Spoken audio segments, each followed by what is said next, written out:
সেই প্ৰতিবাদী কাৰ্যসূচীৰ বাতৰি সংগ্ৰহ কৰিবলৈ গৈছিলে গুৱাহাটীৰ একাংশ সাংবাদিক আৰু সেই সময়তে আৰক্ষীয়ে প্ৰতিবাদী নিৰ্বিচাৰ বাবে কন্দুৱা গেছ প্ৰয়োগ কৰাৰ ফলত তাত থকা যিসকল গুৰুতৰভাৱে অসুস্থ হৈ পৰে। কাৰণ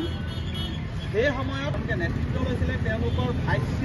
লৈ থকাৰ সময়তে আৰক্ষীৰ আচলতে যি ধৰণে প্ৰতিবাদ ৰোধ কৰিবলৈ যি ব্যৱস্থা কৰিছিলে তাত কাৰো আপত্তি নাছিলে, কিন্তু গুৰুতৰভাৱে অসুস্থ হৈ পৰে। ইয়াৰ আচলতে সাংবাদিকক যিহেতু ভিডিঅ' বা ভাষ্য সংগ্ৰহ কৰি থকাৰ সময়তে সাংবাদিকৰ গাটো এক প্ৰকাৰৰ নিক্ষেপ কৰা হয় কন্দুৱা গেছ।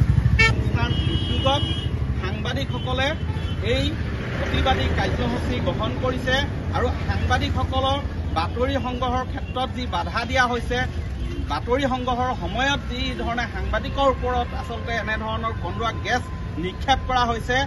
তাৰ বিভিন্ন দল সংগঠনৰ বিষয়ববীয়াসকল যোৱা পৰহিয়ে আচলতে